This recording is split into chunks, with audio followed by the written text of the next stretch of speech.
മക്കളെ വെറും 14 ദിവസം കൊണ്ട് +1 ഫിസിക്സിലെ മുഴുവൻ ചാപ്റ്റേഴ്സും നിങ്ങൾക്ക് അടിപൊളിയായിട്ട് പഠിക്കാനുള്ള ഒരു സ്റ്റഡി പ്ലാനുമായിട്ടാണ് ഞാനിപ്പോൾ നിങ്ങളുടെ അടുത്തേക്ക് വന്നിട്ടുള്ളത്. ഒരുപാട് മക്കൾ ചോദിക്കുന്നുണ്ടായിരുന്നു, സർ ഏത് ചാപ്റ്റർ ആദ്യം പഠിക്കണം, ഏത് ചാപ്റ്റർ സെക്കൻഡ് പഠിക്കണം, ഏത് ചാപ്റ്റർ പഠിച്ചാലാണ് നമ്മൾക്ക് മറ്റ് ചാപ്റ്റേഴ്സ് പഠിക്കാൻ കുറച്ചുകൂടെ എളുപ്പമുണ്ടായിരിക്കുക തുടങ്ങിയിട്ടുള്ള ഒരുപാട് സംശയങ്ങൾ മക്കൾ നിരന്തരമായിട്ട് ചോദിക്കാറുണ്ട്. അതുകൊണ്ടാണ് ഇങ്ങനെ ഒരു വീഡിയോ നമ്മൾ ചെയ്യുന്നത്. സോ മക്കളെ നിങ്ങൾ മനസ്സിലാക്കുക, നമ്മൾക്ക് പഠിക്കാനുള്ള ആദ്യമായിട്ട് നമുക്ക് പഠിക്കാനുള്ള ചാപ്റ്റേഴ്സ് നമുക്ക് നോക്കിക്കഴിഞ്ഞാൽ മനസ്സിലാക്കാൻ പറ്റും. +1 ഫിസിക്സിൽ നിങ്ങൾ ആദ്യമായിട്ട് പഠിക്കുന്ന chapter motion in A straight line, അതിനുശേഷം മോഷൻ ഇൻ എ പ്ലെയിൻ, അതിനുശേഷം ലോസ് ഓഫ് മോഷൻ. മക്കളെ നിങ്ങൾ ഈ 3 ചാപ്റ്റേഴ്സും വെറും 3 ദിവസം നിങ്ങൾ സ്പെൻഡ് ചെയ്താൽ മതി. അത്ര മാത്രമേ അതിൻ്റെ അകത്ത് കോണ്ടന്റ് വരുന്നുള്ളൂ. സോ മക്കളെ നമ്മുടെ 3 ദിവസം, ആദ്യത്തെ 3 ദിവസം നിങ്ങൾ എന്തിനു വേണ്ടി തയ്യാറെടുക്കുക? നമ്മുടെ ഈ 3 ചാപ്റ്റേഴ്സ് പഠിക്കാൻ വേണ്ടി തയ്യാറെടുക്കുക. അതേപോലെ തന്നെ 2 ദിവസമാണ് നമുക്ക് വർക്ക് എനർജി പവറും അതുപോലെ system of particle and rotational മോഷനും. ഈ 2 ചാപ്റ്റേഴ്സ് പഠിക്കാൻ വേണ്ടിയിട്ട് കംപ്ലീറ്റ് ആയിട്ട് ഫുൾ കോൺസെപ്റ്റോട് കൂടി പഠിക്കാൻ വേണ്ടിയിട്ട് നിങ്ങൾ എന്ത് ചെയ്യുക? ഈ 2 ചാപ്റ്റേഴ്സ് ആണ് 4ാമതായിട്ടും 5ാമതായിട്ടും നിങ്ങൾ തിരഞ്ഞെടുക്കേണ്ടത്. ഇതിന് നിങ്ങൾക്ക് വരുന്ന ദിവസം എന്ന് പറയുന്നത് 2 ദിവസം. വെറും 2 ദിവസം കൊണ്ട് നിങ്ങൾക്ക് എന്ത് ചെയ്യാൻ പറ്റും? ഇത് അടിപൊളിയായിട്ട് പഠിച്ചെടുക്കാൻ വേണ്ടി പറ്റും. ഫുൾ കോൺസെപ്റ്റോട് കൂടി പഠിച്ചെടുക്കാൻ വേണ്ടി പറ്റും. അതിനുശേഷം ഗ്രാവിറ്റേഷൻ ആണ് നിങ്ങൾ അടുത്തായിട്ട് പഠിക്കേണ്ടത്. അതിനുശേഷം വരുന്നതാണ് നമ്മുടെ മെക്കാനിക്കൽ പ്രോപ്പർട്ടീസ് ഓഫ് സോളിഡ്സ് എന്ന് പറയുന്നത്. സോളിഡ്സ് പഠിക്കാന്ന് പറഞ്ഞു കഴിഞ്ഞാൽ ഏറ്റവും ചെറിയ ചാപ്റ്റർ ആണ് മക്കളെ, നമ്മുടെ +1 ഫിസിക്സിലെ ഏറ്റവും ചെറിയ ചാപ്റ്റർ ആണ്. സോ ഈ ഒരു മെക്കാനിക്കൽ പ്രോപ്പർട്ടീസ് ഓഫ് സോളിഡ്സ് നിങ്ങൾ പഠിക്കണം. യൂണിറ്റ്സ് ആൻഡ് മെഷർമെന്റ് എന്ന് പറയുന്ന ചാപ്റ്റർ ആണ് അതിനുശേഷം നമ്മൾ ലിസ്റ്റ് ചെയ്യുന്നത്. സോ ഈ ചാപ്റ്റേഴ്സ് പഠിക്കാൻ നിങ്ങൾക്ക് എടുക്കുന്നത് വെറും 2 ദിവസമാണ്. അതിൽ തന്നെ പ്രധാനമായിട്ടും ഗ്രാവിറ്റേഷൻ നിങ്ങൾക്ക് എന്ത് ചെയ്യാൻ വേണ്ടി പറ്റും? ഒരു ദിവസം എടുത്ത് നല്ല അടിപൊളിയായിട്ട് പഠിച്ചെടുക്കാൻ വേണ്ടി പറ്റും.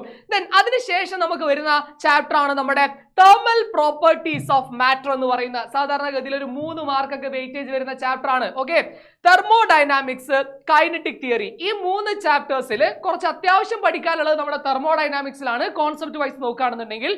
അപ്പൊ നമുക്ക് 3 ദിവസം കൊണ്ട് ഈ 3 ചാപ്റ്റേഴ്സും എന്ത് ചെയ്യാൻ വേണ്ടി പറ്റും? പഠിച്ചെടുക്കാൻ വേണ്ടി പറ്റും. Then mechanical properties of fluids. മക്കളെ നിങ്ങൾ ഏറ്റവും കൂടുതലായിട്ട് സമയം സ്പെൻഡ് ചെയ്യേണ്ട ഒരു ചാപ്റ്റർ ആണ് നമ്മുടെ മെക്കാനിക്കൽ പ്രോപ്പർട്ടീസ് ഓഫ് ഫ്ലൂയിഡ്സ്. അതിൽ ഒരുപാട് ഡെറിവേഷൻസ് വരുന്നുണ്ട്. അതുകൊണ്ട് തന്നെ ഫ്ലൂയിഡ്സ് പഠിക്കാൻ നിങ്ങൾക്ക് ഇതാ 2 ദിവസമാണ് നിങ്ങളുടെ മുമ്പിലേക്ക് ഞാൻ തരുന്നത്. ഈ 2 ദിവസം കൊണ്ട് നിങ്ങൾ എന്ത് ചെയ്യണം? ആ ഒരു ഫ്ലൂയിഡ് ചാപ്റ്റർ പഠിക്കുകയാണെങ്കിൽ നമുക്ക് പറയാം ഓസിലേഷൻസും വേവ്സും.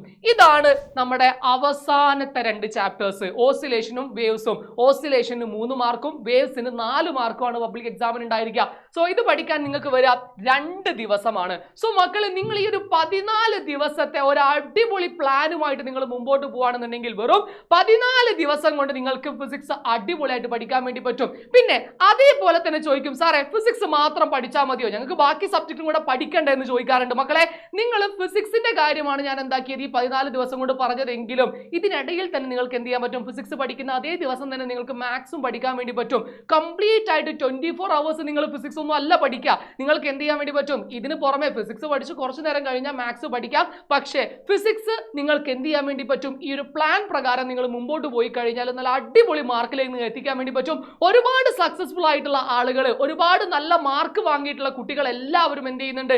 ഈ ഒരു ഡേയ്സ് ആണ് അവസാന നിമിഷങ്ങളിലേക്ക് ഈ ചാപ്റ്റേഴ്സിന് എടുത്തിട്ടുള്ളത്. അതുകൊണ്ട് മക്കൾ ഉറപ്പായിട്ടും ഈ ഒരു ടൈം ടേബിൾ ഫോളോ ചെയ്ത് കഴിഞ്ഞാൽ, ഈ ഒരു പ്ലാൻ ഫോളോ ചെയ്ത് കഴിഞ്ഞാൽ നിങ്ങൾക്ക് ഇനി അങ്ങോട്ടേക്കുള്ള നമുക്ക് ജാനുവരി അവസാനത്തോട് കൂടിയിട്ട് ഫുൾ ചാപ്റ്റർ നിങ്ങൾക്ക് എന്ത് ചെയ്യാൻ പറ്റും? ഫിസിക്സിൽ സെറ്റ് ചെയ്യാൻ വേണ്ടി പറ്റും. മോഡൽ എക്സാമിന് മുമ്പായിട്ട് നിങ്ങൾക്ക് ഒന്നുകൂടെ റിവൈസ് ചെയ്യാൻ വേണ്ടി പറ്റും. സോ ഈ ഒരു പ്ലാൻ നിങ്ങൾ ഉറപ്പായിട്ടും ഹോൾഡ് ചെയ്യുക, അടിപൊളിയായിട്ട് മാർക്ക് വാങ്ങിക്കുക. നമ്മൾ നിങ്ങളുടെ ഒപ്പം തന്നെയുണ്ട്. റെഡി?